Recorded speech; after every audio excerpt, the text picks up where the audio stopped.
Max B has only been free for about 3 days, and already the internet is ablaze with allegations of snitching.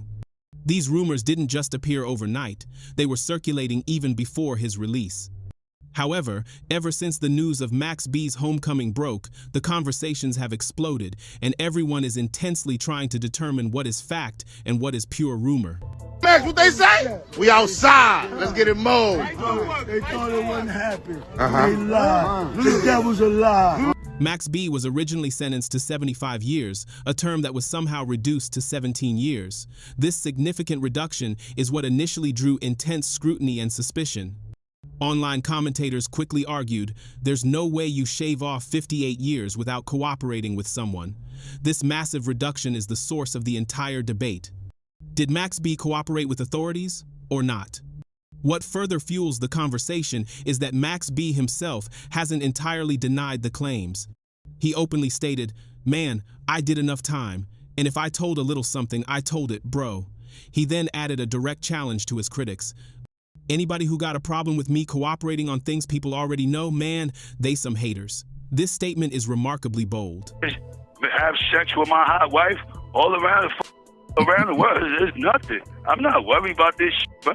I got a whole life to live. I already gave back time on the 75 ball. I did a dub and came back and got my shit on PCR. I'm supposed to not cop out. So you telling me if they got a chance to come back right now and cop out, they wouldn't cop out? Come on, my nigga. Because, you know, when you cop out, they make you do a statement version that ain't facts or whatever. That's part of the plea deal. That's why it's called a plea deal, my nigga. But I had to do 20 years to do that. So keep that in mind. That ain't no shit. I was out in a year. I did that in a year. Now I had to let niggas go through their process. Blew, went through the whole 3-4 denials, done up.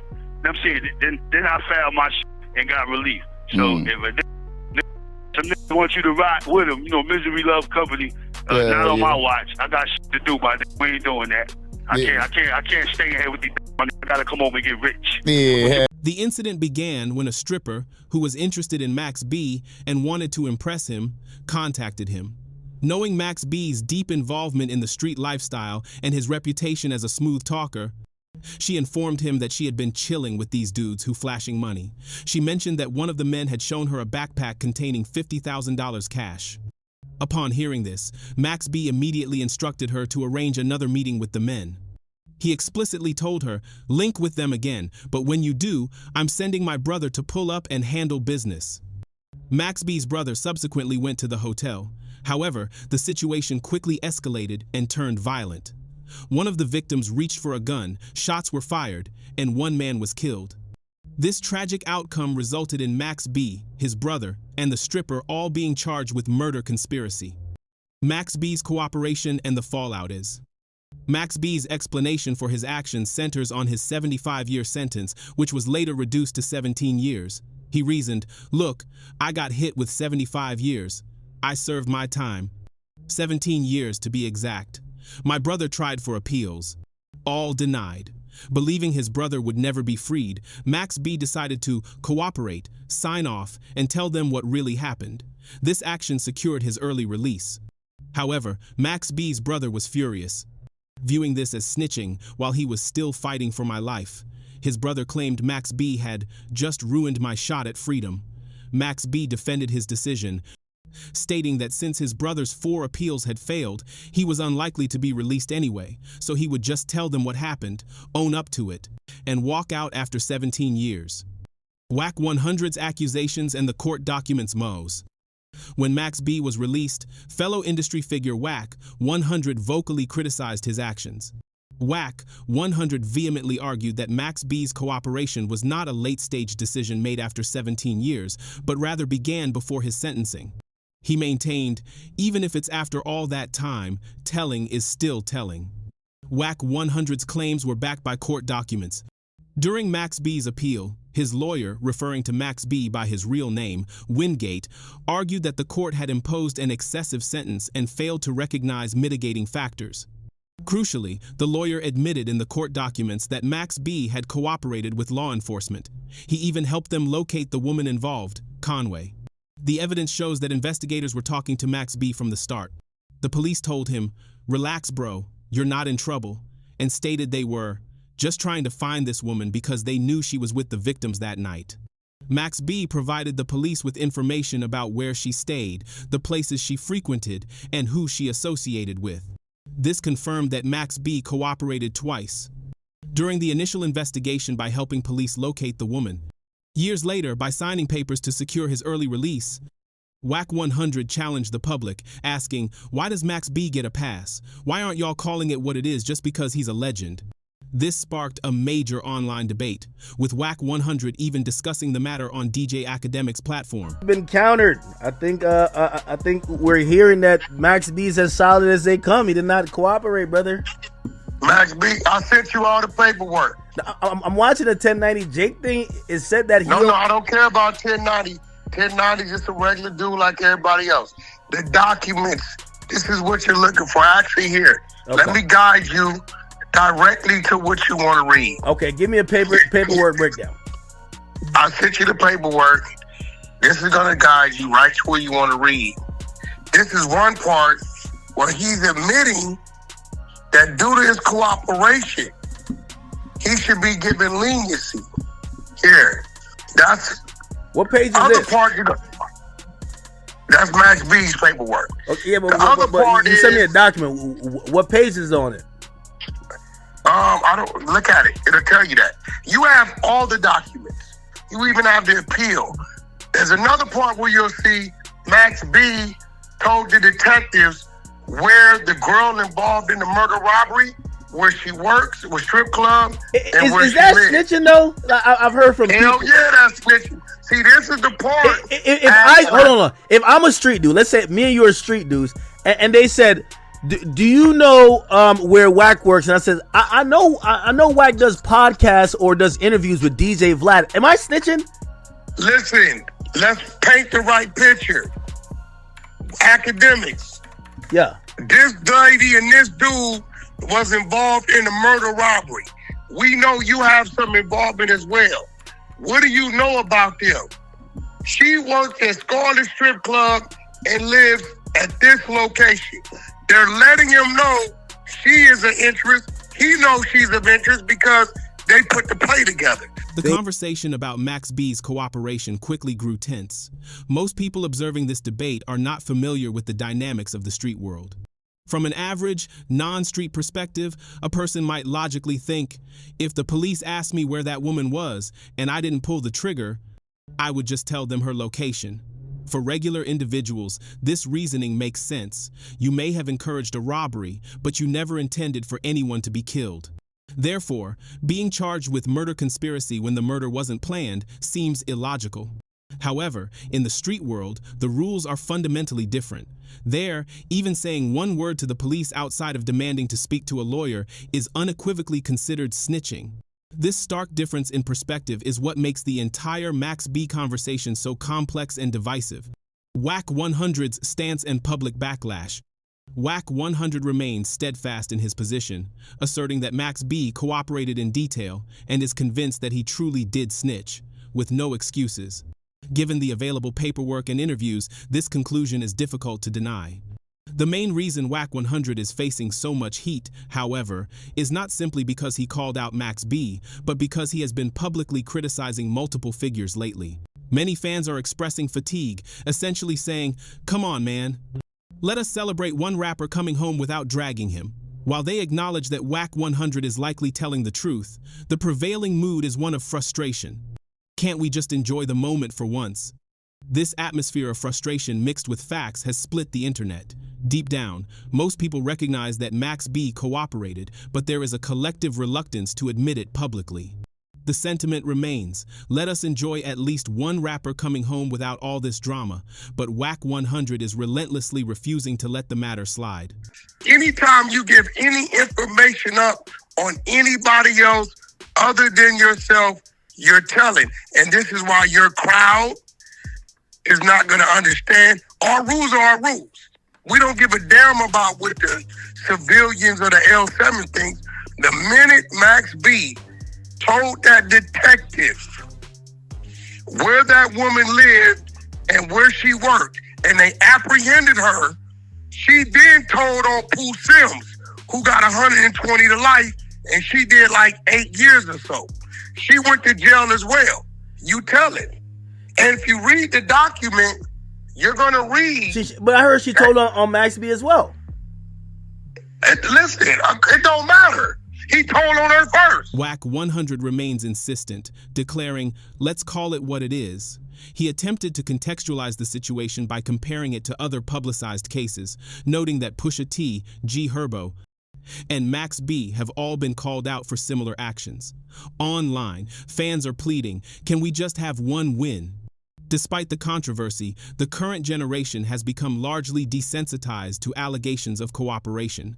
Unless someone is literally on the stand pointing fingers, many people now simply shrug off the claims. Wack 100 escalated the dispute by arranging a jail call with Max B's own brother, the individual who claims Max B cooperated against him. Max B's admission and defense. At this point, the cooperation is no longer a mere rumor. Max B himself admitted it, stating, "Yeah, I copped out. Yeah, I told them what they wanted to hear after 20 years. His defense is rooted in pure survival. "I was doing 75 years, 4 appeals denied, nothing left to lose. Why can't I tell?" However, his brother, who remains imprisoned and is still filing appeals in an attempt to find a way out, is not accepting Max B's justification. Some shit like misspelled words and all this shit, but we went to the thing and found the real court documents, and regardless of the misspelled words, what you were saying, what you were saying was in there. He definitely, he told where that woman lived at, where she worked at. Like, I've been saying that though, Wack. This ain't no see. Nobody want to listen to me because I ain't got no platform. Oh, no. You know what I'm saying? Nigga ain't can, so that's what it is. On the phone right now. So here go the thing. Oh, right? all right. Now, we got past that telling. Now, here goes the next thing. We see in 2012, the appeal was denied, right? But then in 2016, he get a 55-year time reduction, right? Now, I'm hearing about whatever went on with his attorney, but here goes the problem. If the attorney, it was misrepresentation for your defense attorney, right? Whatever the is going to go on, whatever the shit they saying is the reason why they're going to reduce your time, right? Then it's going to be documented. You can't find why he got the time reduction, bro. Exactly. But now look, this is what I'm on the process now. I just hired a new lawyer, so I got another lawyer, my lawyer, right?